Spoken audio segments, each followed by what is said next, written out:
kita semua diberi kesehatan sampai hari ini sama Tuhan, semua karena anugerahnya, amin. Dan hari ini kita semua siap untuk memuji dan meninggikan nama Tuhan. Mari siapkan hatimu, berikan yang terbaik untuk Tuhan pada siang hari ini. Dan firman-Nya berkata, marilah kepadaku, hai kamu yang letih lesu dan berbeban berat, aku akan memberikan kelegaan padamu. Mari apapun yang terjadi dalam kehidupan kita selama sepekan ini, baik atau buruk kondisinya, tapi kita mau sama-sama tahu kalau kita punya Tuhan yang baik, kita punya Tuhan yang selalu menuntun langkah hidup kita, amin. Sungguh Dia adalah gembala yang baik. Mari kita nyanyikan pujian ini.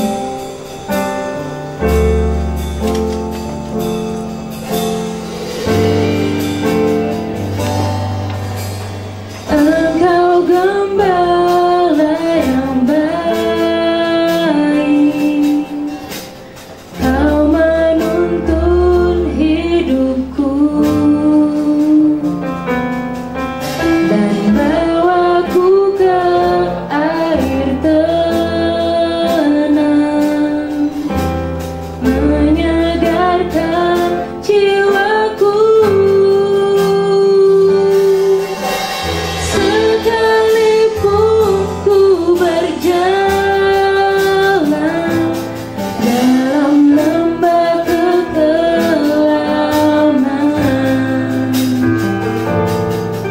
tak akan gentar ku melangkah, sebab Engkau besertaku. Mari aku undang teman-teman untuk bangkit berdiri, sama-sama kita menyanyikan ini di hadapan Tuhan. Engkau gembala yang baik, benar Tuhan. Kau menuntun hidupku, Kau bawaku ke air yang tenang, dan bawaku ke air tenang, menyegarkan jiwaku. Sekalipun ku berjalan dalam lembah kekelaman, ya Tuhan, tak akan gentar ku melangkah,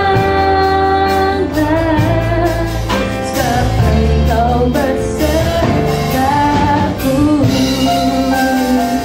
Ini janji Tuhan, Dia Allah yang menyertai.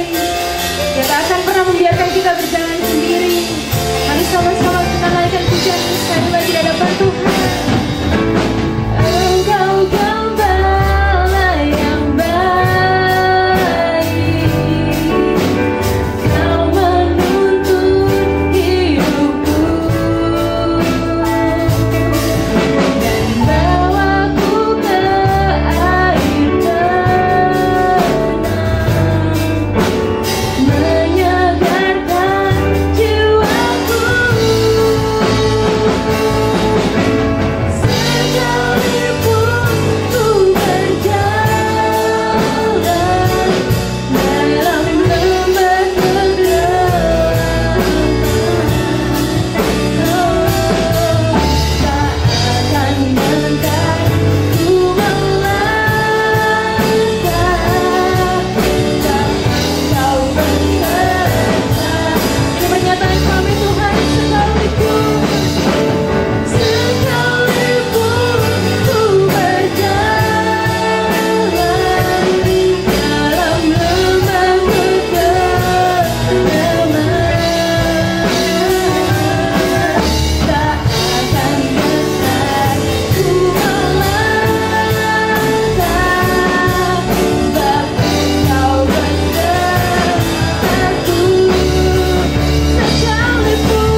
menyatakan kami bangga punya Allah yang hidup. Engkau nyata dalam kehidupan kami Tuhan.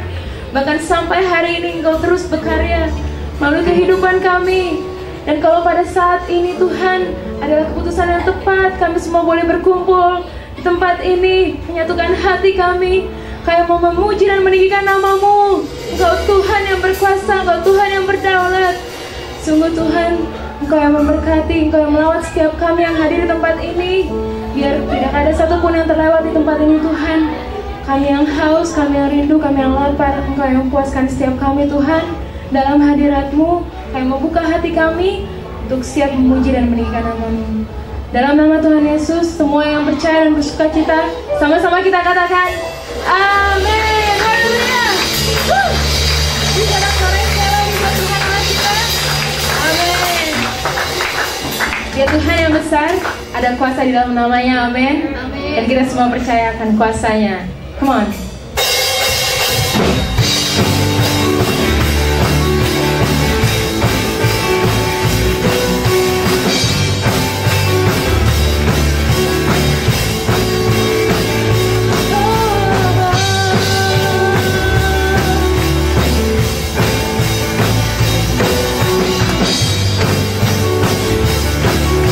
Namanya Tuhanku, namanya Tuhan.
kita kuat karena kita ada di dalam Dia. Amin.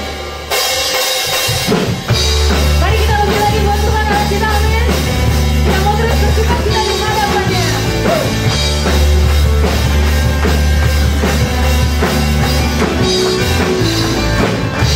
Berkuasa di bumi di surga,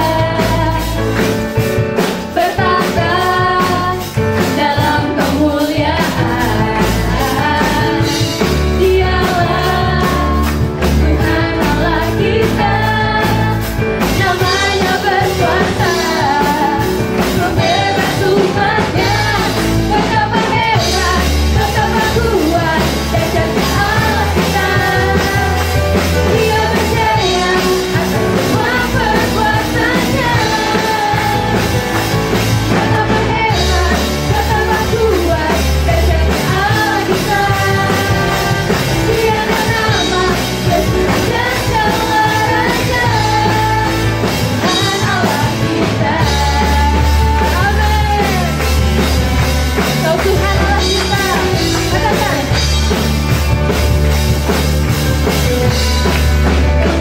Berkuasa, berkuasa di bumi di surga,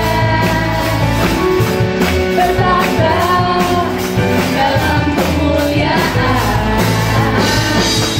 Dialah Tuhan Allah kita, namanya berkuasa, membebas umatnya. Betapa hebat, betapa kuat, dahsyatnya Allah kita. Dia berjaya atas semua perbuatannya. Katakan, betapa hebat, betapa kuat, dahsyatnya Allah kita. Dia bernama Yesus Raja Raja, Tuhan Allah kita. Mari semuanya bertepuk tangan di atas kepala. Oh, oh dahsyat Tuhan.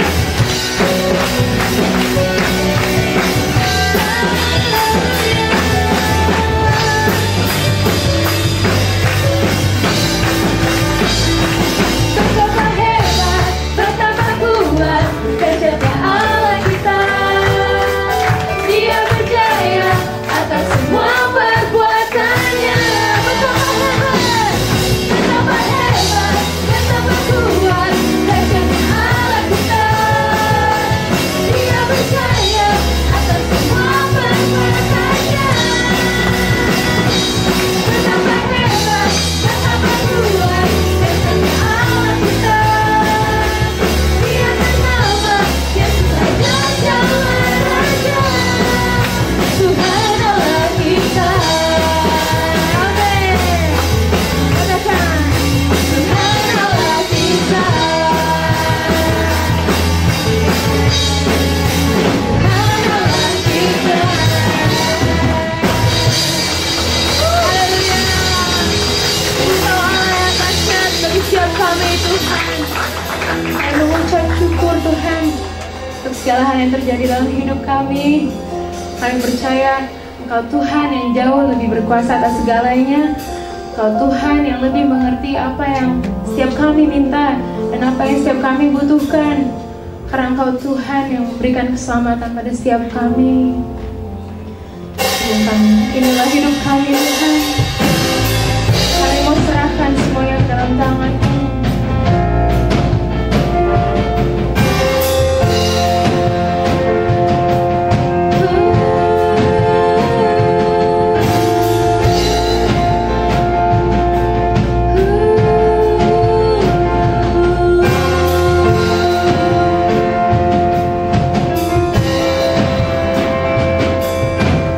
Inilah hidupku.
aku rasakan.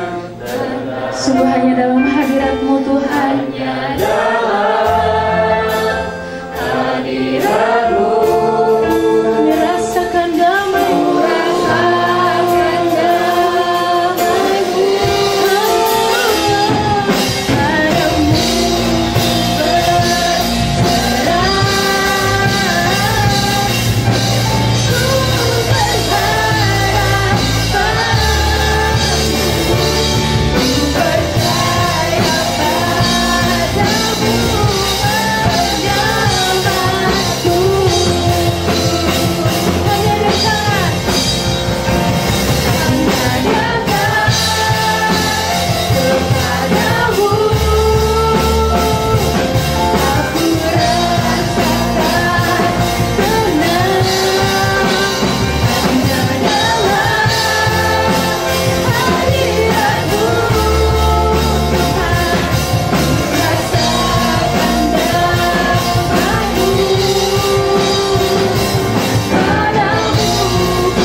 Berjemaat saja menyampaikan ini di hadapan Tuhan. Hadirat-Mu, ku rasakan damai-Mu, padamu ku berserah. Ya Tuhan, Kau sumber harapan kami.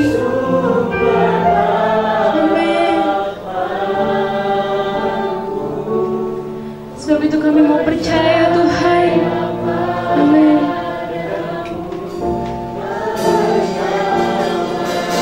Sekali lagi nyatakan ini. Hanya dekat padamu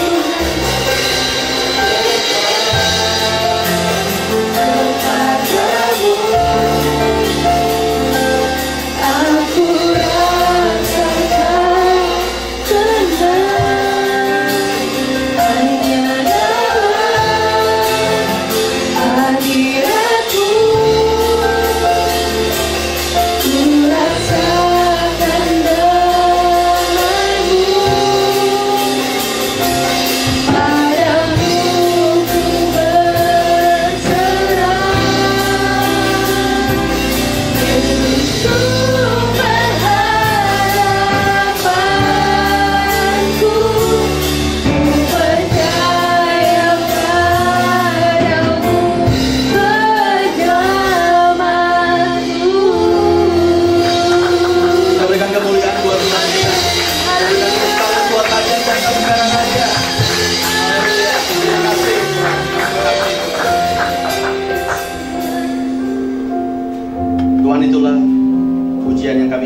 kepadamu Tuhan.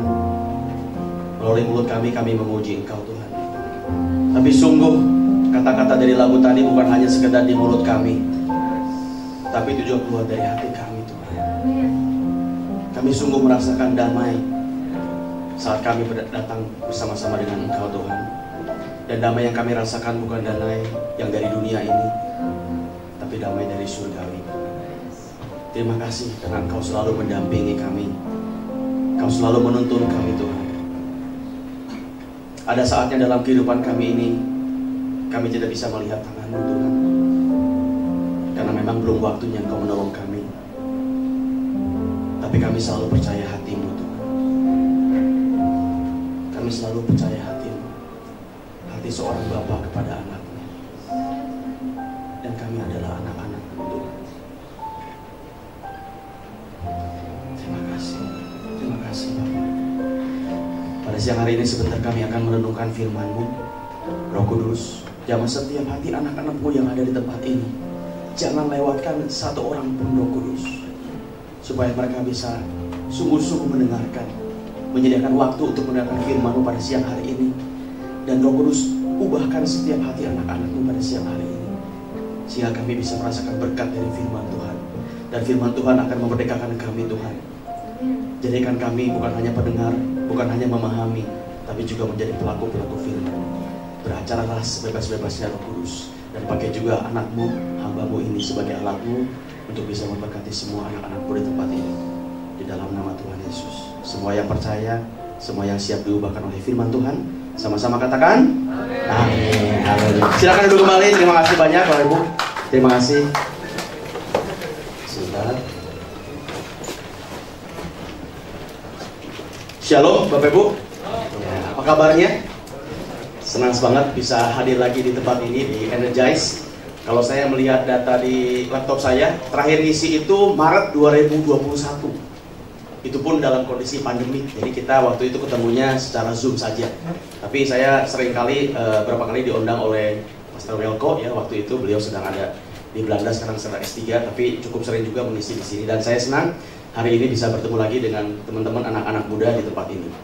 Hari ini tema yang diberikan kepada saya oleh Bro Yusuf adalah Calling, Passion, dan Strength.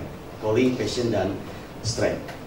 Ya, saya akan bahas hari ini tentang itu, tapi bukan dari buku-buku motivasi yang sering teman-teman mungkin baca dari buku-buku motivasi atau motivator mungkin.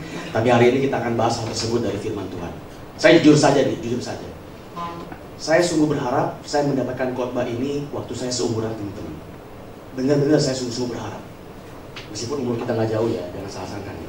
Umur kita nggak jauh, cuman maksudnya saya seneng banget atau saya berharap banget saya mendapatkan firman Tuhan ini waktu saya seumuran teman-teman.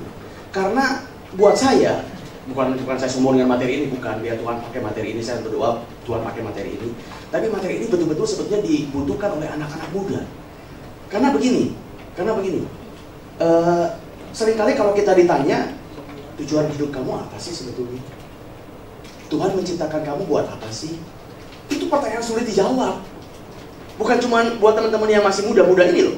Bahkan ada orang-orang yang umurnya sudah 60, bahkan 65, yang sudah mendekati masa akhirnya, juga kalau ditanya tujuan hidup kamu apa, belum tentu dia bisa jawab. Jadi ini memang pertanyaan sangat sulit. Tapi ini pertanyaan kehidupan. Pertanyaan yang harus sekali dijawab. Karena kalau enggak, hidup kita itu enggak apa, kalau bahasa rohaninya enggak to the fullest gitu, enggak betul-betul full dalam hidup kita ini. Jadi saya bersyukur saya diberikan topik hari ini tentang calling, tentang passion, tentang strength, banyak istilah-istilah ya, tentang apalagi mungkin teman-teman tentang bakat, tentang talent. Jadi kayaknya itu banyak istilah-istilah yang kalau bahasa Sundanya campur awur, pabaliut gitu ya, bahwa itu jadinya membikin bingung. Sebetulnya gimana sih? Tapi hari ini saya cuma bicara simple saja. Tapi sudah mencakup semuanya. Strength, passion, dan calling. Tapi kalau boleh, khotbah saya berikan judul ditetapkan dan dipanggil. Oke? Satu hal lagi. Seperti yang saya bilang, kalau saya punya waktu, mungkin saya bisa tanya satu demi satu. Kalau kita dalam retret, mungkin bisa tanya satu demi satu. Ada yang udah tahu belum tujuan hidupnya? Saya pikir nggak semuanya bisa angkat tangan. Beberapa masih bingung. Sampai sekarang saya masih mencari itu. Pak Andi ya, jangan Andi ya. Pak Andi saya masih mencari itu. Tapi kalau banyak di antara teman-teman yang bingung, ya bingung, seperti yang saya bilang tadi, sebetulnya itu hal yang wajar. karena ini pertanyaan yang sulit. Tapi saya mau bilang begini di awal. Kalau teman-teman masih bingung akan tujuan hidupnya, bukan berarti tujuan hidup itu tidak ada. Saya ulangi ya. Kalau teman-teman masih nggak tahu tujuan hidupnya apa, bukan berarti tujuan hidup itu tidak ada. Oke, sebentar. Boleh timernya di ini, karena saya kalau ngomong bisa panjang, nanti bisa 2 jam. Oke, nasib supaya saya aware dengan waktunya. Ya, sama seperti ini. Adakah di antara teman-teman yang tahu tujuan Tuhan menciptakan kecoa? Kecoa itu buat apa? Coba saya tanya. Karena kalau di rumah saya nih, kecoa itu cuma satu fungsinya, bikin istri sama anak-anak teriak-teriak, itu aja. Papi ada kecoa, mana, injek, matiin, beres. Tapi kalau ditanya, tujuan Tuhan menciptakan kecoa itu buat apa sebetulnya? Tapi karena di muka bumi ada kecoa, pasti kecoa itu ada tujuannya, kan? Kalau nggak mungkin dong Tuhan menciptakan sesuatu nggak ada tujuannya, ya nggak? Tapi kita nggak tahu kan? Tapi saya mau bilang gini, kalau kita belum tahu tujuan Tuhan menciptakan kecoa apa, bukan berarti tujuan Tuhan menciptakan kecoa itu tidak ada. Bukan berarti begitu. Kitanya aja yang belum tahu. Justru karena kita belum tahu, makanya kita injak kecoa itu sampai mati. Karena kita nggak tahu sih tujuannya apa. Tapi kalau kita tahu tujuannya, jangan-jangan nggak kita bunuh itu kecoa, karena ada fungsinya di rumah kita. Sama hidup kita. Jadi kalau teman-teman belum tahu tujuan hidupnya apa, tenang, cool, tenang aja. Fungsi atau tugas kita itu mencari tahu. Tapi Tuhan sudah siapkan semuanya dengan baik, semuanya dengan indah. Dan saya mau bilang begini juga, kalau teman-teman tidak menghidupi panggilan hidup teman-teman, kita sulit punya hidup yang excellent. Sulit. Kenapa? Ya karena bukan untuk itu kita diciptakan oleh Tuhan. Kita diciptakan sebagai seorang ikan umpamanya yang harus berenang, tapi kita coba memanjat pohon. Dan kita terpaksa memanjat pohon karena kebutuhan hidup dan segala macam. Ya kita tidak akan bisa menjadi pemanjat pohon yang hebat. Kenapa? Karena tujuan kita di air, bukan di darat. Dan kita setengah mati hidup di darat. Padahal tujuan Tuhan kita itu adalah di laut. Nah ini beberapa hal dulu sebagai intro ya. Oke, kita kembali ke firman Tuhan. Judulnya adalah ditetapkan dan dipanggil. Ya, ditetapkan dan dipanggil. Saya mulai dulu dengan ini. Dalam kehidupan itu sebetulnya ada beberapa titik yang penting dalam hidup kita. Titik yang pertama saya sebut namanya titik ditetapkan. Ya, kita ditetapkan oleh Tuhan. Semua kita sudah ditetapkan oleh Tuhan jalan hidupnya. Semua sudah. Bahkan sebelum kita dilahirkan. Jadi di mata Tuhan nih, nggak ada satupun di antara teman-teman yang tidak punya rencana, tidak. Di mata Tuhan semuanya sudah punya rencana dengan full di mata Tuhan ya. Dan Tuhan sudah tetapkan kita itu menjadi apa, kerja apa, semuanya sudah ada. Coba kalau nggak percaya, mari kita lihat sebuah ayat. Mazmur 139 ayat yang ke-16. Mazmur 139 ayat yang ke-2. Ini Mazmur dari Daud ya. Daud bilang begini. Matamu melihat selagi aku bakal anak. Sudah jadi anak? Belum, bakal. Ini bahkan belum dikandung segala macam, bakal. Dan dalam kitabmu semuanya tertulis hari-hari yang akan dibentuk. Jadi sudah tertulis semuanya. Pada saat kita bakal anak. Ya kalau ditanya, kalau kita bakal anak itu ada di mana ya Pak Andi? Nah kita juga nggak bisa jawab di mana itu. Karena belum ada di kandungan ibu, belum. Ya, belum ada. Tapi oleh di mata Tuhan, hari-hari kita itu sudah dibentuk. Jadi kita semua itu sudah dimaksudkan, sudah punya tujuan dari Tuhan dengan full sampai hari-hari-harinya. Nah, tinggal bagaimana kita mengetahui tujuan itu. Itu aja PR-nya. Bagaimana kita mengetahui tujuan hidup itu. Kapan sama Tuhan kita ditetapkan? Nggak ada yang tahu. Karena namanya bakal anak. Jadi itu masih misteri. Hanya Tuhan yang tahu kapan kita dalam benak Tuhan itu sudah muncul. Andi Iskandar. Nanti dia akan jadi ini. Sebelum saya lahir, Tuhan sudah punya. Kapan itu ditetapkan? Nggak ada yang tahu. Itu semuanya ada di tangan Tuhan. Itu titik yang pertama, ditetapkan. Titik yang kedua adalah kita dilahirkan. Kalau ini semua kita tahu. Bapak Ibu tanggal lahirnya berapa? Tanggal sekian Pak. Kita semua sudah tahu kalau titik yang kedua ini. Betul ya? Nggak ada masalah kalau titik yang kedua ini. Lalu kita masuk lagi ke titik yang ketiga, yaitu titik dipanggil. Jadi setiap kita dalam hidup ini punya 3 buah titik. Titik ditetapkan, yang kita nggak tahu sama Tuhan kapan ditetapkan, tapi ada di benak Tuhan. Titik dilahirkan, ini kita tahu kapan kita dilahirkan. Sama titik dipanggil. Nah, titik dipanggil itu apa? Nanti kita bahas lebih detail. Tapi apa yang dimaksud dengan dipanggil? Dipanggil ini artinya Tuhan sudah memberikan signal, tanda-tanda supaya kita menghidupi tujuan hidup kita. Itu di sini. Karena pada saat kita lahir masih bayi, tidak mungkin kita menghidupi panggilan kita, masih bayi. Misalnya, saya diciptakan sebagai seorang trainer, pembicara. Kan tidak mungkin waktu bayi sudah menjadi pembicara, kan tidak mungkin. kan mesti dirawat dulu sama orang tua, masuk dulu mungkin ke TK, ke SD. Tapi ada satu momen dalam kehidupan yang entah kapan, bisa jadi pada saat kita masih kuliah, bisa jadi pada saat kita sudah kerja, bisa jadi mungkin kita umur berapa. Ada saatnya di mana Tuhan sudah mulai memberikan petunjuk-petunjuk. Nanti kita bicara lebih detail ya. Bahwa Andi, sudah saatnya kamu menghidupi panggilan kamu sebagai seorang trainer. Itu namanya titik dipanggil. Oke? Bagaimana caranya Tuhan memanggil kita? Bagaimana caranya Tuhan memanggil kita? Macam-macam caranya. Kalau teman-teman baca di Alkitab, banyak cara Tuhan memanggil tokoh-tokoh Alkitab. Ada dengan cara yang supranatural, seperti umpamanya Musa, ya kan? Lagi mengembalai umur 80 tahun, tiba-tiba ada semak yang ada apinya, Tuhan memanggil, Musa, lepaskan bangsa Israel. Itu panggilan Tuhan. Itu supranatural. Dengan cara Tuhan memanggil Musa. Tapi juga banyak yang caranya juga biasa-biasa aja. Bukan berarti semuanya kita supranatural, bukan. Tapi ada juga orang yang entah bagaimana dalam hatinya itu mulai tahu, oh kayaknya kok mulai ada gelisah-gelisah, kok hidup gua gini-gini aja, kok saya merasa ada yang kurang. Itu sinyal. Jangan anggap remeh signal-signal seperti itu. Itu Tuhan sedang berbicara kepada kita semua. Meskipun pakai cara yang alamiah. Bapak Ibu jangan terlalu berharap, saya pengennya nanti Tuhan bermimpi. Saya pengen nanti lagi makan bakmi, Andi jadi trainer. Wow. Saya tidak anti akan itu, bisa jadi. Tapi jangan berharap semuanya begitu, gitu loh. Ada juga pakai hal yang biasa-biasa aja. Nanti kita lihat, oke? Nah, jadi ada titik ditetapkan, titik dilahirkan, dan titik dipanggil. Mari kita lihat coba. Saya akan fokus, banyak tokoh sebetulnya bisa kita bedah. Tapi hari ini saya fokus ke seorang tokoh namanya Paulus. Ya, saya awali dengan Paulus. Saya akan buktikan Paulus itu ditetapkan dan dipanggil Tuhan. Mari kita lihat dulu ayat kita yang pertama. Dari Galatia 1 ayat yang ke-15 sampai ayat yang ke-16. Saya sudah siapkan di depan ya. Teman-teman bisa baca Alkitab atau di depan boleh. Galatia 1, 15 sampai 16. Mari kita baca. Saya bacakan dulu buat teman-teman. Tetapi waktu Ia, Tuhan artinya, yang telah memilih aku sejak kandungan ibuku dan memanggil ke aku oleh kasih karunia-Nya, berkenan menyatakan anaknya di dalam aku, supaya aku memberitakan dia di antara bangsa-bangsa bukan Yahudi. Maka sesaat pun aku tidak minta pertimbangan kepada manusia. Nah, mari kita lihat dulu ayat yang ke-15. Di sini dikatakan, Ia, Tuhan, telah memilih aku. Ingat, titik yang pertama, ditetapkan atau dipilih. Bahasa saya ditetapkan. Jadi, Tuhan sudah memilih Paulus sejak dalam kandungan ibuku. Paulus bilangnya sejak dalam kandungan ibuku. Kalau kita lihat lebih detail di Mazmur, Daud bilang bahkan sebelum kita bakal anak. Ya kan? Tapi dalam kandungan ibu, waktu kita belum lahir pun Tuhan sudah menetapkan. Ini adalah namanya ditetapkan. Lalu di sini Tuhan memanggil Paulus, ya, memanggil aku. Jadi Paulus dipanggil oleh Tuhan untuk memenuhi tujuan hidupnya. Tujuan hidupnya apa? Memberitakan Tuhan di antara bangsa-bangsa bukan Yahudi. Jadi ada di suatu titik Paulus dipanggil oleh Tuhan untuk memenuhi tujuan hidupnya, yaitu memberitakan dia di antara bangsa-bangsa bukan Yahudi. Kapan Paulus ditetapkan, umur berapa? Umurnya gak ada yang tahu.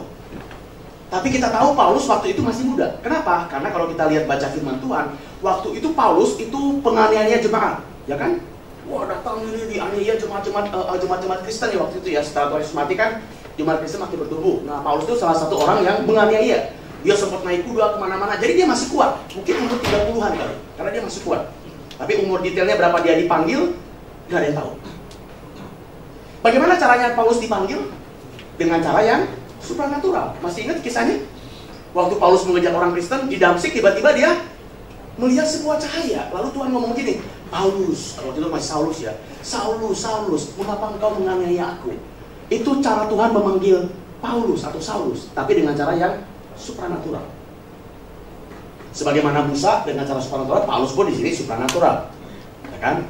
Bisa begitu, dia tidak anti. Tapi jangan lupa, bisa juga Tuhan pakai dengan cara-cara yang biasa. Tapi saya punya satu poin khusus, lihat. Tuhan menetapkan Paulus. Tuhan memanggil Paulus, entah usianya berapa, tapi dengan cara yang supranatural. Dan Paulus ngeh banget tujuan hidup dia apa? Yaitu memberitakan Tuhan Yesus di antara bukan Yahudi. Lihat. Begitu Paulus tahu banget callingnya, tujuan hidupnya, sesaat pun aku tidak meminta pertimbangan kepada manusia. begitu kita sudah tahu tujuan hidup kita apa, sebetulnya Bapak Ibu nggak usah tanya manusia.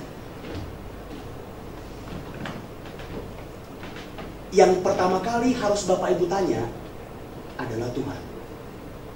Kenapa? Karena Tuhan yang menciptakan teman-teman, bukan manusia.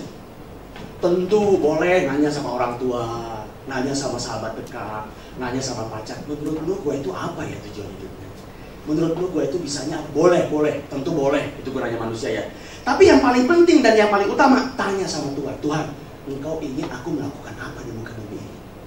Karena yang menciptakan teman-teman itu bukan manusia, meskipun melalui ayah dan ibu tentu saja. Tapi Tuhan yang menetapkan. Ya kan, kalau saya mau, ini kebetulan mereknya Huawei, ini mereknya Huawei. Kalau saya mau tahu ini, kalau saya punya kerusakan segala macam, jangan saya datang ke tokonya Apple. Karena Apple pasti bingung, ini apaan Pak? Huawei. Ya ngapain dibawa ke sini Pak? Saya nggak tahu ini Huawei itu apa, gimana tombolnya, gimana, dan nggak tahu. Saya mesti datangnya ke Huawei, karena yang buat ini adalah Huawei. Nah, begitu teman-teman sudah ngomong sama Tuhan dan Tuhan sudah bilang, sebetulnya Anda tidak membutuhkan pertimbangan dari manusia. Karena Anda tahu banget tujuan hidupnya apa. Oke, saya kembali dulu ke gambar ini. Oke. Nah, dari gambar ini sebetulnya saya punya 2 poin khotbah. 2 poin khotbah. 2 poin khotbah saya yang pertama adalah, yang menarik sebetulnya di fase ini. Setelah kita dilahirkan, sampai nanti titik kita dipanggil, yang umurnya bisa beda-beda. Bisa dari muda teman-teman sudah tahu callingnya.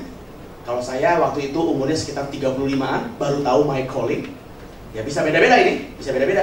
Di antara fase dilahirkan sampai teman-teman menemukan titik panggil, itu saya sebut topik khotbah yang pertama namanya fase adalah ini. Petunjuk-petunjuk dalam tanda kutip. Jadi Bapak Ibu lagi. Teman-teman, jangan anggap remeh. Setelah Anda lahir, sampai titik dipanggil, itu Tuhan memberikan petunjuk-petunjuk. Sebetulnya tidak rumit kok mencari tujuan hidup, tidak rumit kalau teman-teman peka dengan petunjuk-petunjuk ini. Nah, apa petunjuk? Sabar ya, ini topik yang pertama. Topik yang kedua adalah saya akan fokus kepada pada saat titik dipanggil. Karena ada juga di antara kita sudah tahu callingnya apa, tapi tidak berani mengambil keputusan menghidupi calling itu. Misalnya ya teman-teman tahu banget nih calling saya umpamanya sebagai hamba Tuhan misalnya, contoh aja. Tapi sekarang teman-teman sedang kerja di bidang keuangan di perusahaan, misalnya begitu. Baru sadar nih sebetulnya saya tahu banget calling saya sebagai hamba Tuhan. Tapi bagaimana ya Tuhan, saya meninggalkan kerjaan saya sebagai manajer keuangan atau bidang keuangan, langsung kepada berbalik arah untuk menerima panggilan sebagai hamba Tuhan, itu kan tidak mudah. Saya harus meninggalkan pekerjaan, meninggalkan income untuk masuk ke sini, ya kan? Nah, itu nanti kita bahas ya. Pada saat teman-teman merespon panggilan Tuhan, apa yang perlu Anda lakukan? 2 saja topik khotbah saya. Fase petunjuk-petunjuk dan bagaimana respon kita pada saat kita betul-betul dipanggil oleh Tuhan. Kalau Anda jadi Musa, sedang ada di tanah Median, hidup baik-baik, sudah punya istri, sudah punya anak, tiba-tiba lagi menggembalai, teman-teman tiba-tiba melihat semak yang terbakar oleh api, lalu Tuhan bilang gini, Musa, balik ke Mesir, bebaskan orang Israel. Kalau teman-teman jadi Musa, apa yang akan Anda lakukan? Musa pun beralasan, aku tidak pandai bicara Tuhan, jangan aku. Ya kan, nah itu yang saya maksud, makanya pada saat Anda dipanggil bagaimana responnya, dan itu sangat menentukan. Oke, kita mulai dulu dari fase petunjuk-petunjuk. Saya harap teman-teman bisa mencatat ataupun mengingat ini ya, karena buat saya ini penting banget supaya teman-teman nanti bisa mengetahui apa tujuan hidupnya. Nah, oke. Fase apa sih, atau petunjuk-petunjuk apa sih yang Tuhan berikan kepada kita supaya saya mesti tahu callingnya apa? Petunjuk yang pertama adalah what is your strength? Apa kekuatan teman-teman? Nanti kita bahas lebih detail. Yang kedua adalah what is your passion? Apa kesukaan Anda? 2 ini adalah petunjuk dari Tuhan buat hidup kita. Kalau teman-teman selama ini peka akan petunjuk ini, sebetulnya lebih mudah mencari callingnya. Oke? Strength, jadi kalau tadi ada istilahnya bakat, talenta, itu sebetulnya dilarang namanya strength. Itu bukan passion, itu strength. Jadi kalau kita punya waktu yang cukup panjang lebar, kita bisa bahas tentang ini ya. Tapi ini aja, yaitu strength dan yang namanya passion. Mari kita bahas dulu strength. Strength itu adalah pertanyaan, apa yang bisa Anda lakukan? Teman-teman itu jagonya apa? Strength-nya apa? Coba teman-teman ingat. Ya, coba flashback, lihat ke belakang. Adakah sesuatu yang buat teman-teman gampang melakukannya, tapi kalau buat orang lain itu mah susah? Buat teman-teman itu nggak ada susah-susahnya, kecil.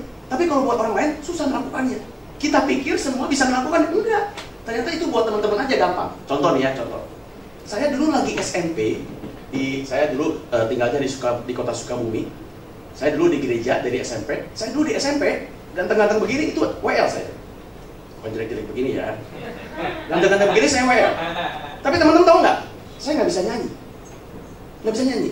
Cuman saya kalau disuruh tampil ke depan, ngomong, kan jadi WL kan nggak cuma nyanyi kan, ngomong juga. Suruh tampil ke depan, ngomong, saya mau. Saya suka banget tampil di depan. Buat saya ngomong di depan itu no issue.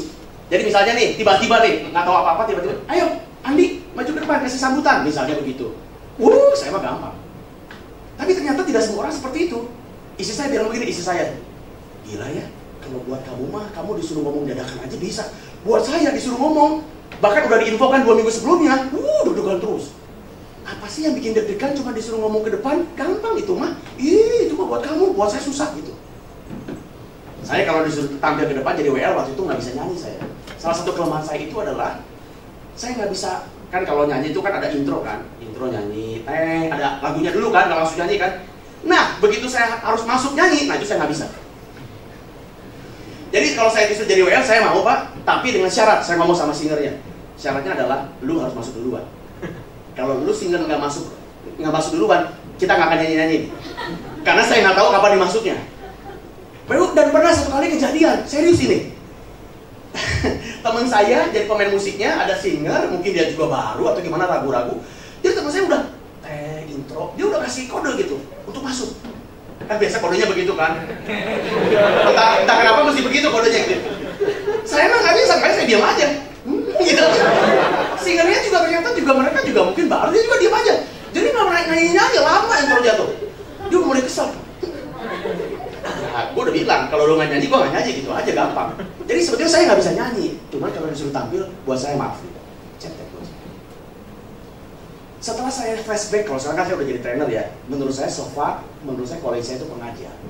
I am a teacher, gitu istilahnya. Kalau saya flashback, itu tanda-tanda dari Tuhan, that's my strength. Jadi pertanyaannya kalau di sini teman-teman, pertanyaan itu begini. Renungkan pertanyaan, mungkin bisa difoto nih. Nanti di rumah renungkan pertanyaan ini adalah pertanyaan strength. 1. Kegiatan apa atau hal apa yang bisa Anda lakukan dan pelajari dengan cepat? Buat saya nggak gampang, susah. Tapi mungkin buat teman-teman, jadi, bisa jadi. Bisa jadi, itu kalau contohnya menggambar. Tapi kan banyak ya hal-hal yang lain ya. Contohnya pertanyaan yang kedua, kegiatan seperti apa yang dapat membuat Anda berpikir, how can I do it? Saya kalau udah habis ngajar, peserta evaluasi training nilainya bagus-bagus, saya kaget. Kok gue bisa ngajar se-excellent itu ya, sebagus. Kok bisa ya gue ngajar begitu? Kadang-kadang kita kagum sendiri sama kemampuan kita. Nah itu sebetulnya your strength. Tapi ini baru satu bagian yang namanya strength. Teman-teman tahu strength saja tidak cukup. Ini ngomongnya kalau dalam dunia manajemen kompetensi, kemampuan, kompetensi. Tapi nggak cukup teman-teman. Kita mesti lengkapi dengan satu hal yang lain. Coba mari kita lihat tokoh contoh kita ya, si Paulus nih. Paulus ada nggak strength-nya? Ada. Kita lihat berikut ini. Ini adalah Kisah Para Rasul 22 ayat yang ke-3. Demikian firman Tuhan. Aku di sini adalah Paulus. Paulus adalah orang Yahudi, lahir di Tarsus di tanah Kilkia. Tetapi dibesarkan di kota ini. Ya, di kota ini. Dididik dengan teliti di bawah pimpinan Gamaliel. Jadi Gamaliel waktu itu adalah imam besar, imam terkenal yang jago akan hukum Taurat. Nah, si Paulus itu adalah muridnya Gamaliel. Dan Gamaliel mendidiknya dengan ketat. Sehingga secara strength, Paulus itu adalah seorang, kalau bahasa sekarang, teolog. Sekolah teologi dari guru teologi terbaik pada zaman itu, namanya Gamaliel. Gamaliel itu tokoh teologi zaman hebat zaman dulu. Kalau zaman sekarang, teman-teman, kalau dalam dunia marketing di Indonesia ya, ada yang namanya Hermawan Kartajaya. Itu maestronya marketing. Kalau bidang keuangan, ya Ibu Sri Mulyani umpamanya. Dia maestro bidang finansial. Nah kalau zaman dulu, bidang teologi itu namanya Gamaliel. Jadi kalau setelah strength, Paulus itu punya yang namanya strength, kemampuan dalam bidang teologi. Tapi itu tidak cukup. Teman-teman bisa jago di situ, tapi kalau nggak suka hal itu, teman-teman tidak akan lama di sana. Contoh, saya bisa berenang. Saya punya kemampuan berenang. Ya, saya punya strength namanya berenang. Tapi saya nggak suka berenang terlalu banyak. Jadi buat saya sebulan sekali cukuplah berenang. Nah kalau sebulan sekali cukup berenang, mana mungkin saya jadi juara berenang. Kenapa? Karena saya nggak suka berenang. Bisa berenang, tapi saya nggak suka berenang. Jadi strength aja nggak cukup. Harus ada komponen yang kedua, namanya passion. Passion itu adalah apa yang Anda suka. Mungkin teman-teman bisa cukup banyak hal, strength-nya cukup banyak, tapi yang Anda suka mungkin nggak banyak. Nah, kalau dalam contoh passion, pertanyaannya seperti ini. Mungkin bisa difoto juga kalau mau. Kegiatan apa atau aktivitas apa yang membuat Anda itu suka kangen kalau lama nggak melakukannya? Baru sehari nggak melakukannya, kayaknya kangen deh pengen melakukannya. Kalau buat saya, baca buku. Baca buku buat saya my passion. Dari dulu saya SMA hobinya baca buku. Dari dulu. Makanya ini juga sinyal-sinyal dari Tuhan sedari muda. Dan kebetulan saya sebagai seorang pengajar, sebagai seorang trainer, baca buku itu is a must, keharusan. Tapi ini, saya kalau sehari nggak baca buku tuh kayaknya ada yang kurang. Nah, saya nggak tahu teman-teman apa tuh. Lalu ini, kegiatan apa yang Anda nikmati sekali ketika melakukannya? Lupa waktu gitu. Ada pernah ngalamin saking asiknya, tiba-tiba udah jam makan siang, tiba-tiba udah jam 2, udah lupa waktu, keasikan banget. Pengen buru-buru makan, langsung ini lagi, ngelakuin lagi hal tersebut. Nah, di sini juga saya bisa bicara panjang lebar kalau saya ngomongin tentang passion. Oke, jadi passion itu adalah sesuatu yang membuat kita seneng. Passion itu memberikan energi kita, nggak bosan melakukannya karena kita suka. I love it. Baca buku itu I love it. Bikin materi PowerPoint, bikin konsep, saya suka banget. I love it. Kangen kalau nggak itu kangen gitu. Dan saya suka lupa waktu kalau saya melakukan itu. Dulu zaman saya SMA, ini kembali ya kalau di passionnya. Kalau tadi kan di dalam pelayanan, my strength, passion, cerita sebentar. Dulu zaman saya SMA, itu kalau saya itu ada jam kosong, tiba-tiba gurunya sakit, kan kita pulangnya lebih cepat kan. Teman-teman saya dulu paling nggak yang cowok-cowok pada saat zaman SMA, kalau cowok-cowok itu biasanya 2 saja kegiatannya. 1 main band, 2 itu olahraga, basket. Jadi kalau ada tiba-tiba waktu kosong, teman-teman saya yang cowok-cowok nih, either main basket atau ngeband, 2 itu aja. Saya enggak. Saya kalau ada waktu kosong, jam pulang cepat, saya datangnya ke toko buku bekas.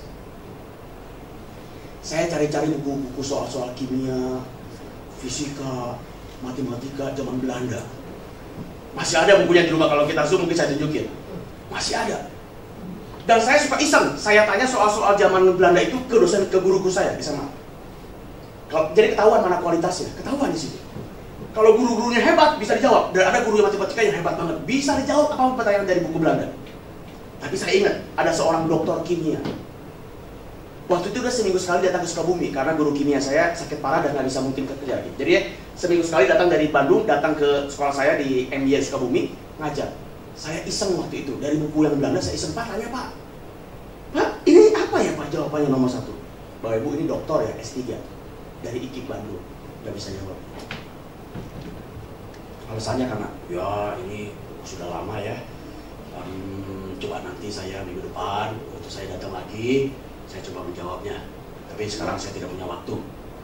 Gitu jawabannya. Tapi kalau yang guru matematika, hebat. Nah, itu passion saya. Tapi Bapak Ibu juga saya mau bilang gini, coba kita lihat dulu contohnya Paulus ya. Atau saya mau bilang dulu, punya passion saja tidak cukup. Anda harus punya strength. Bapak Ibu tidak bisa, pokoknya saya suka ini ya Pak Andi. Ya, tapi kalau bisa nggak bisa Pak, tapi saya suka banget. Jangan, itu juga nggak bisa. Dan saya punya contohnya, orang yang passionnya ada tapi nggak mampu. Contohnya apa? Teman-teman suka nonton Indonesian Idol? Itu penuh dengan orang yang punya passion tapi nggak punya strength. Apalagi kalau bawa penyisian ya. Kamu ngapain di sini? I am the next Indonesian Idol. Oh, serius? Serius. Bisa nyanyi? Bisa Pak. Gimana nyanyi? Di WC. Gitu aja. Coba nyanyi. Begitu nyanyi, false. Passionnya nyanyi, tapi kemampuan nyanyi nggak ada. Nah, itu juga nggak bisa. Jadi harus punya dua-duanya nih. Punya strength dan punya passion. Mari kita lihat passionnya Paulus. Tadi kan strengthnya Paulus itu dia di bawah didikan Imam Gamaliel kan. Kita lihat passionnya. Bagaimana passionnya Paulus dalam hal ini adalah mengajar ya, dunia teologi ya, mengajar firman Tuhan. Mari kita lihat Kisah Para Rasul 20:9-11. Lihat, mungkin teman-teman belum pernah baca ya, lihat ya. Seorang muda bernama Eutikus duduk di jendela karena Paulus amat lama bicara, jadi khotbahnya lama gitu. Dia duduknya, orang muda itu tidak dapat menahan kantuknya saking lamanya, mungkin berjam-jam ya. Akhirnya dia tertidur dan jatuh dari tingkat ketiga. Jadi ini dia ada di loteng ke bawah, dan ketika dia anak orang dia sudah mati. Bapak Ibu kebayang suasananya? Paulus lagi khotbah lama banget karena cinta banget, passion banget sama pekerjaannya. Ada yang ngantuk, tidur, jatuh, brok. Bayangkan misalnya contoh ini bohong-bohongan ya. Gimana kalau saya khotbah sekarang nih, tiba-tiba ada yang meninggal, misalnya begitu. Saya terusin nggak khotbahnya? Ya pasti berhenti dong, panik. Tuh gimana tuh? Ayo ambulans segala macam gitu loh. Tapi kita lihat Paulus ya. Paulus kita lihat nih. Eutikus jatuh, tetapi Paulus turun ke bawah. Dia merebahkan diri ke atas orang muda itu, mendekatnya dan berkata, jangan ribut, dia masih hidup. Jadi kayak dibangkitin. Tapi kan suasananya udah heboh nih, ada yang meninggal soalnya, jatuh dari tiga-tiga. Lalu apa yang Paulus lakukan? Setelah ia kembali ke ruang atas, Paulus memecah-mecahkan roti lalu makan. Habis makan, masih lama lagi dia berbicara. That's passion, man. Passion. Jadi bayang kalau ada yang meninggal nih, gimana udah heboh, ambulan gini-gini, oke angkat, oke udah, yuk mereka ikut lagi sih. Keren gak? Itu passion. Jadi Ibu, ini Paulus keren banget menurut saya. Nah, itulah yang namanya passion. Jadi teman-teman, inilah dua ciri. Jangan anggap ini ya, kita masih ada di fase petunjuk-petunjuk ini, fase petunjuk-petunjuk.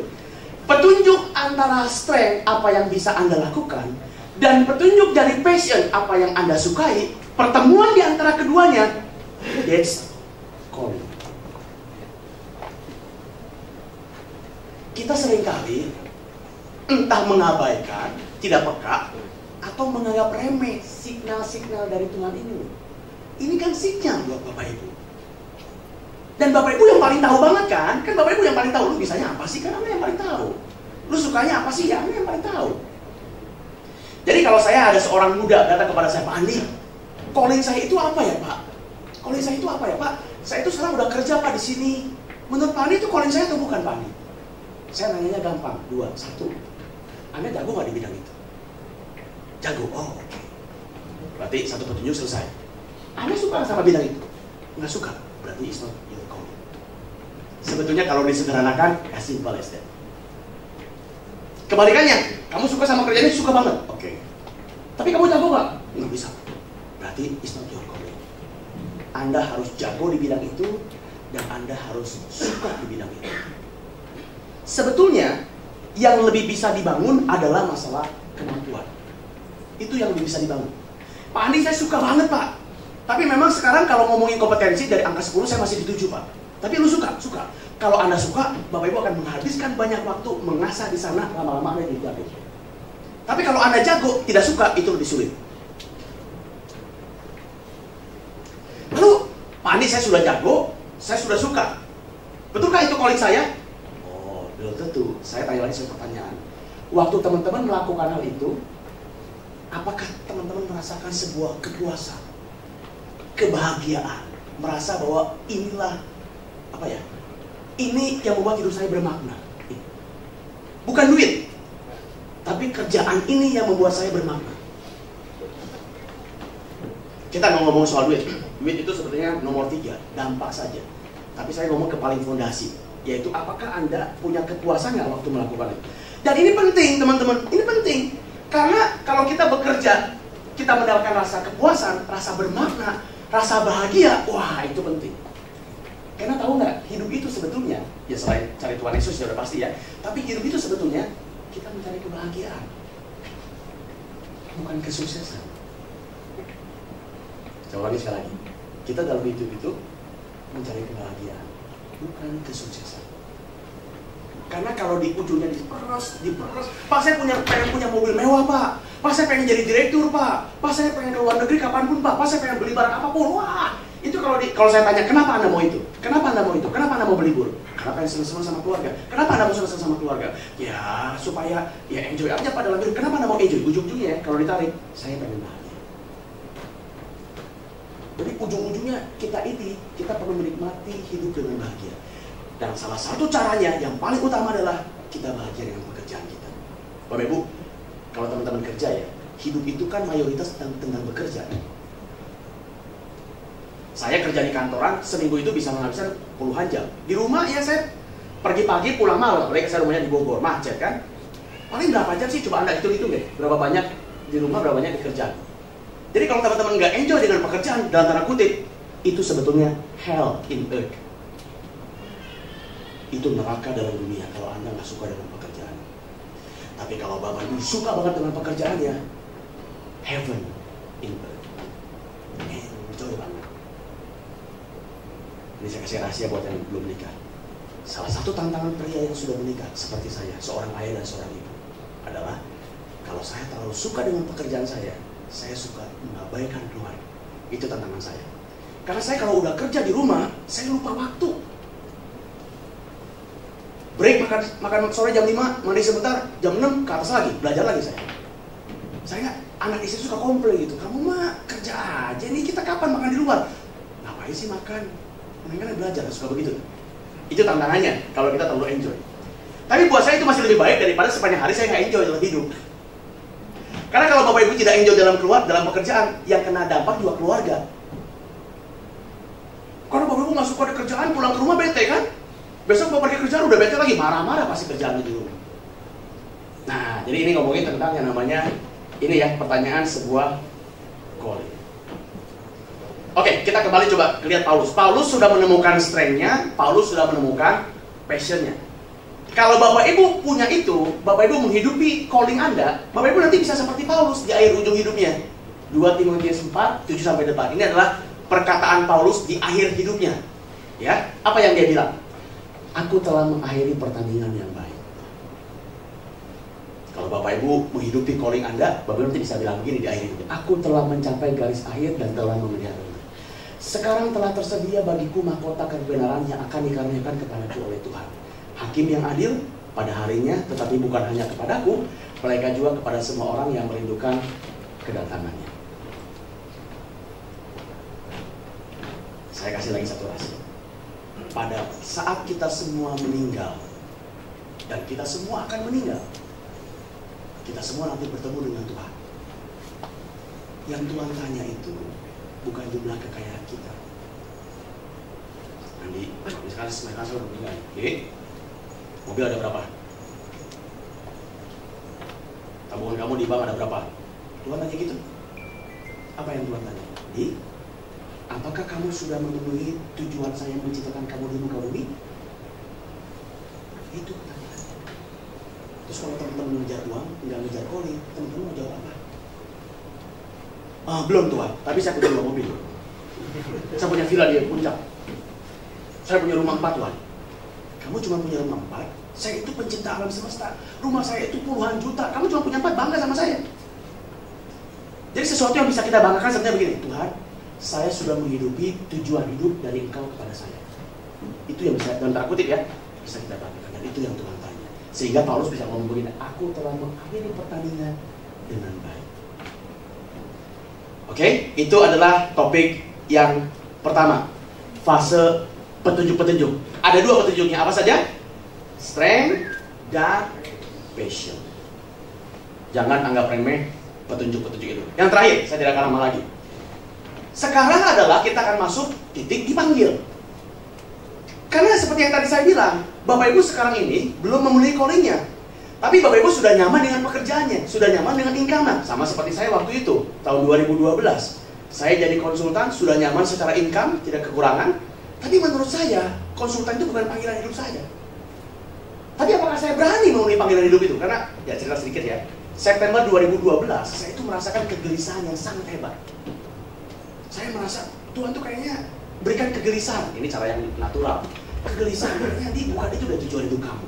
Ya tapi kan Tuhan, kalau saya keluar dari kerjaan, istri nggak kerja, nanti kalau saya jadi itu, terus nggak berfungsi dengan baik, gimana Tuhan? Saya mau kasih makan apa istri sama anak? Istri saya nggak kerja dari sejak nikah. Ya, your choice nanti. Mau tetap stay di kerjaan ini, tapi bukan your calling, atau kamu keluar dari pekerjaan itu, masuk ke dalam bidang yang saya ingin kamu masukkan, tapi kamu bekerja dengan calling. saya bisa bicara panjang lebar juga kalau tentang hal ini. Nah, tapi seringkali begitu teman-teman. Saya yakin nanti ada fasenya dalam hidup teman-teman. Teman-teman mengalami titik yang namanya dipanggil. Anda punya dua opsi. Opsi yang pertama itu adalah suara hati itu bodoh amat deh. Misalkan saya jadi calon trainer ya, dulu kan konsultan ya, trainer. Bodoh amat, trainer bodoh amat. Suara hati ini sekalian saya abaikan, bodoh amat. Itu opsi yang pertama. Opsi yang kedua adalah Anda taat dan memenuhi panggilan itu. That's your two option. Umur berapa tuh kira-kira Pak Andi? Sepengalaman saya dan sepengetahuan saya dari saya banyak ngobrol orang, itu terjadi biasanya nih, nggak selalu, rata-rata di usia 34 sampai 36. Jadi kalau teman-teman sekarang nanti sekarang sudah mendekati usia-usia itu, siap-siap. Di situ Anda punya pilihan. Apakah menghancurkan suara hati itu tetap kerja sebagai ini, bukan your calling, atau Anda mau taat di sana? Oke, mari kita lihat contoh Nabi Yeremia ketika dia dipanggil. Oke, kita lihat ya ayatnya nih. Yeremia 1:4-9. Firman Tuhan datang kepadaku. Nah, ini pada saat Tuhan menyatakan dirinya kepada Yeremia dipanggil, ya kan? Dengan cara, kemarin ini caranya supranatural. Tuhan bicara kepada Yeremia. Sebelum aku membentuk engkau dalam rahim ibumu, aku telah mengenal engkau. Dan sebelum engkau keluar dari kandungan, aku telah memuluskan engkau. Aku telah mengangkat engkau menjadi nabi bagi bangsa-bangsa. Jadi tujuan hidup Yeremia itu adalah menjadi nabi bagi bangsa-bangsa. Itu tujuan hidup ya. Tujuan empatnya adalah Tuhan memanggil Yeremia. Tidak dikatakan usia Yeremia berapa. Tapi ini cara Tuhan kepada Yeremia. Oke, mari kita lihat respon Yeremia. Nah, ini yang penting ya. Kita belajar bagaimana respon Yeremia. Karena nanti pun teman-teman akan dipanggil oleh Tuhan pada saatnya nanti. Respon Yeremia kita lihat ayat yang ke-6 dan yang ke-7. Maka aku menjawab, Yeremia menjawab, Tuhan Allah, sesungguhnya aku ini tidak pandai berbicara, sebab aku ini masih muda, ya kan? Tetapi Tuhan berfirman kepadaku, janganlah katakan aku ini masih muda, tetapi kepada siapapun engkau kuutus, haruslah engkau pergi, dan apapun yang kuperintahkan kepadamu, haruslah kau sampaikan. Mari kita lihat dulu ayat yang ke-6. Ini respon Yeremia, sekaligus respon kebanyakan orang ketika Tuhan memanggil kita. Responnya adalah, Tuhan, jangan saya. Sama seperti kalau KKR kan, siapa yang mau diutus? Teman saya Tuhan. Si itu pas banget. Itu tuh rohani banget Tuhan. Mukanya aja udah kayak malaikat. Jangan saya Tuhan. Iya. Seringkali kan kita kayak gitu kan. Aduh Tuhan, udah enak kerja nih. Udah enak Tuhan kerja jadi konsultan. Pendapatan udah oke. Udah punya fase ini. Aduh Tuhan, serius saya mesti keluar dari kerjaan dan saya jadi seorang freelance. Mau makan apa nanti Tuhan? Nggak mau Tuhan saya mau ini aja ya. Seringkali kita begitu. Ini titipan buat teman-teman ya. Pada saatnya nanti nih, pada saat Anda mengalami titik dipanggil, ingat baik-baik firman Tuhan ini. Tapi coba teman-teman perhatikan ayat yang ke-6 ya. Saya sengaja berikan dua warna. Ada warna merah dan ada warna anak kuning. Saya mohon 5 menit lagi ya, kita selesai. Ada warna merah dan warna kuning. Warna merah alasan Yeremia yang berhubungan dengan masalah kemampuan. Tuhan, aku tidak pandai berbicara. Itu kan masalah kemampuan. Jadi Yeremia memberikan dua alasan kepada Tuhan. Ini masalah kemampuan. Tapi yang kedua, yang warna kuning, sebab aku ini masih muda. Ini masalah kemauan. Jadi seringkali nanti kita punya alasannya itu dua isu. Isu kemampuan dan isu kemauan. Isu kemampuan dan isu kemauan. Mari kita lihat jawaban Tuhan di ayat yang ke-7. Jawaban Tuhan, tetapi Tuhan berfirman kepadaku, janganlah katakan masih muda. Yang Tuhan coba persuasi Yeremia adalah yang warna kuning, yaitu masalah kemauan. Tuhan tidak sama sekali tidak menyinggung ini, tidak menyinggung aku tidak pandai bicara. Tenang, nanti gampang kalau masa bicara, tidak. Yang Tuhan ngomongin itu adalah jangan katakan aku ini masih muda. Jadi saya mau bilang begini, masalah kemampuan buat Tuhan gampang. Yang sulit buat Tuhan adalah kalau kita nggak mau.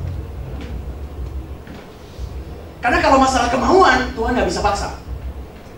Tuhan nggak bisa, kan tidak mungkin tiba-tiba, oh kamu masih muda, ya udah sekarang kamu saya tuakan.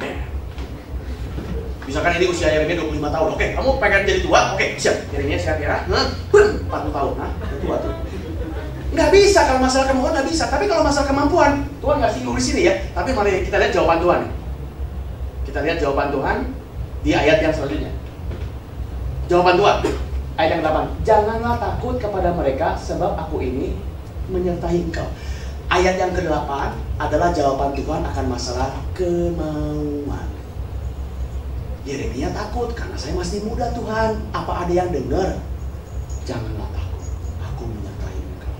Ini jawaban Tuhan untuk masalah kemauan. Lalu bagaimana dengan masalah kemampuan? Lalu Tuhan bilang begini, mengulurkan tangannya dan menjamah mulutku. Tuhan memberkati Yeremia masalah kemampuan dan masalah kemauan. Yang sulit buat Tuhan masalah kemauan. Kalau ini kan gampang. Oh, kamu nggak bisa ngomong, masalah kemampuannya yang menjadi penghambat kamu untuk memenuhi panggilan itu, kamu nggak bisa ngomong. Aduh, sini tajamah, selesai. Tapi kalau masalah kemauan agak sulit. Tuhan cuma bilang begini, jangan takut.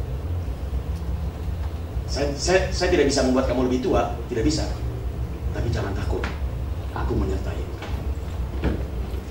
Jadi kalau saya kembali ke titik Yeremia, waktu Yeremia atau waktu kita nanti di titik dipanggil, entah kapan, semua orang bisa waktunya berbeda-beda. Teman-teman itu seringkali punya dua isu. Isunya masalah kemauan, dan saya tawarkan sebuah obat. Obatnya itu adalah jangan takut, Tuhan menyertai. Tapi kalau isunya masalah kemampuan, saya tawarkan juga sebuah obat. Tuhan akan memberikan kemampuan. Jadi kalau saya sudah memberikan obat, sesungguhnya pada saatnya nanti teman-teman dipanggil,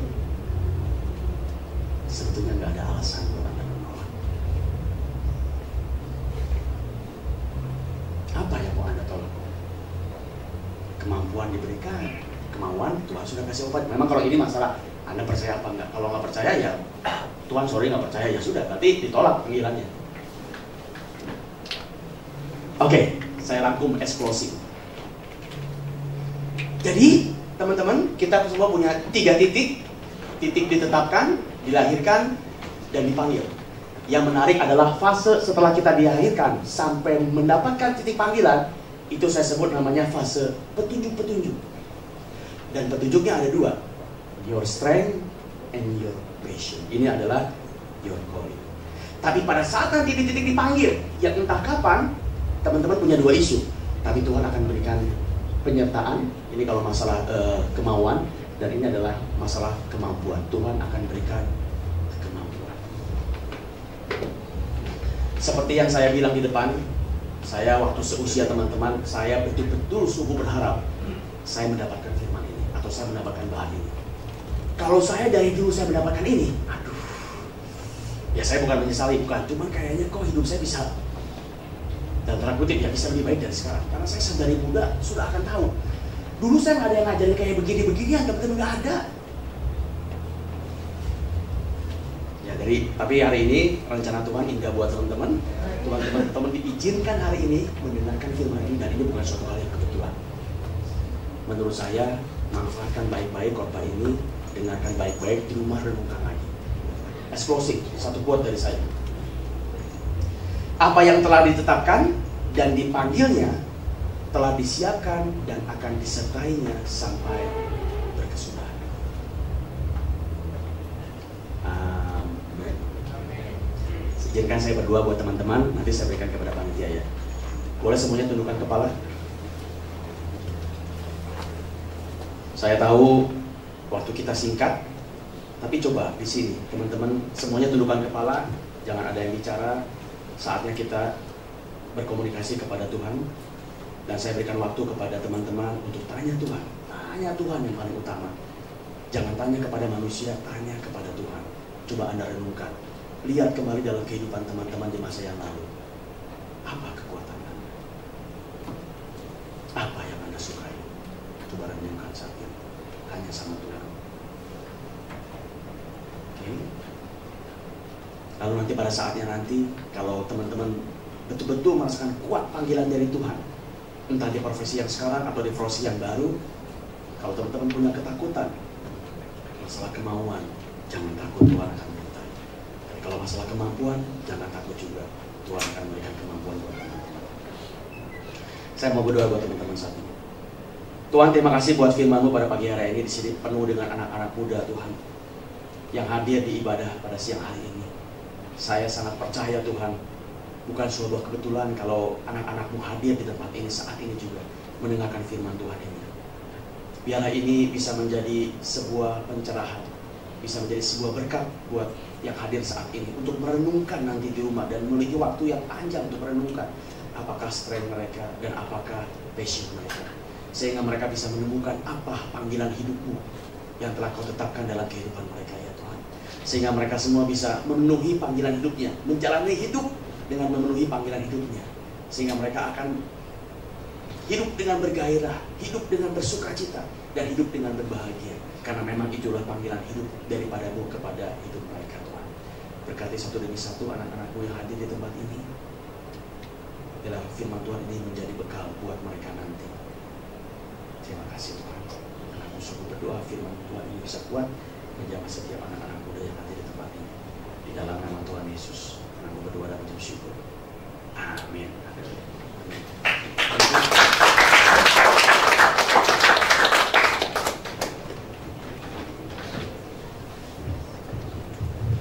Wow, boleh beri tepuk tangan sekali lagi. Terima kasih atas firman Tuhan untuk kita semua. Bahkan tadi saya sempat dengar ya, pas Coach Andi lagi menyampaikan khotbah, ada yang udah tahu tuh passion and strength-nya, belanja katanya. Ya, atau mungkin dia bisa jadi distributor yang memajukan ekonomi bangsa. Amin. Oke, kita telah mendengarkan pesan firman Tuhan pada siang hari ini. Sebentar kita akan memberikan persembahan. Boleh teman-teman untuk mempersiapkan, dan kita akan sama-sama berdoa. Bapak yang baik, kami sungguh mengucap syukur untuk pesan firman-Mu yang telah disampaikan pada siang hari ini. Biar tidak hanya sekedar menjadi pesan yang baik Tuhan, tapi betul-betul berbicara dalam hidup kami, dan kami belajar untuk merenungkannya, dan kami boleh mengambil keputusan yang benar oleh sebab firman-Mu itu ya Tuhan. Terima kasih ya Bapak, pada saat ini kami akan memberikan yang terbaik dari apa yang telah Tuhan berikan terlebih dahulu pada kami. Biarlah kami boleh memberikannya dengan hati yang penuh sukacita ya Tuhan, dan Engkau Tuhan yang tidak pernah lupa untuk memberkati setiap anak-anak-Mu yang memberi. Terima kasih Tuhan, dalam nama Tuhan Yesus kami telah berucap syukur. Sama-sama yang siap memberi katakan amin.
Untuk selanjutnya akan dibacakan pengumuman oleh Saudari Michelle.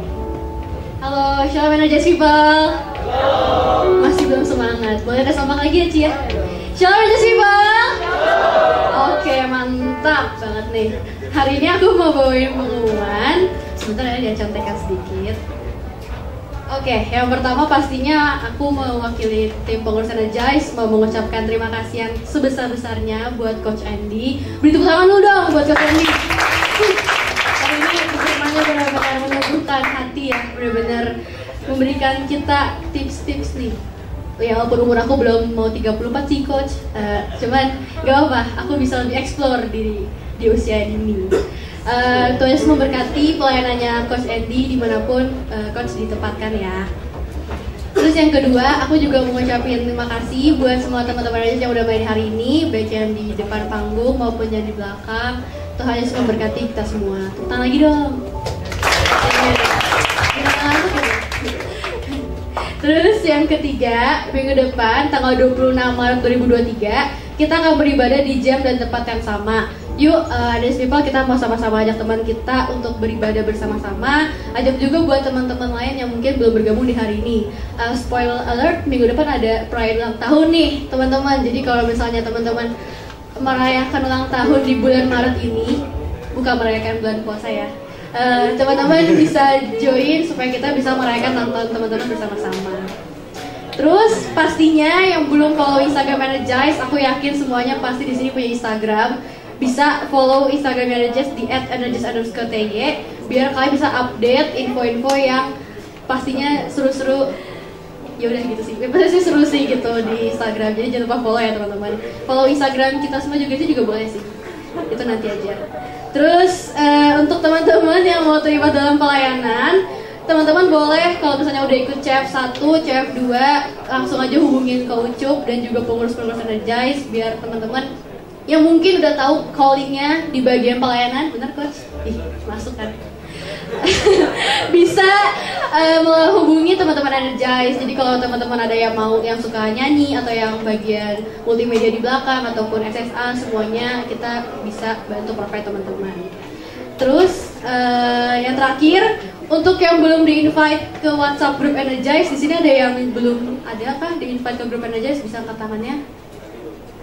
Kan ada WhatsApp grup Energize Teens and Youth. Nah kalau misalnya kalian belum di-invite, bisa info juga ke aku ataupun teman-teman pengurus Energize biar bisa di-invite dan kita bisa rame-ramein grup WhatsApp Energize gitu. Dan terakhir yang pastinya gak kalah penting, kira-kira hari ini ada yang baru pertama kali datang kah di ibadah Energize pada hari ini? Ada yang nunjuk-nunjuk tuh. Adakah yang baru pertama kali join? Oh ada, bener ada. Nanti teman-teman pengurus akan menyambut dengan meriah juga. Ini perlu nyanyi nggak mas ya? Ke bawah jiwa-jiwa SM. Oke. Itu aja. Mungkin aku mau ajak teman-teman aja untuk bangkit berdiri. Kita mau akhiri ibadah kita pada pagi hari ini. Kita mau doa tutup ya.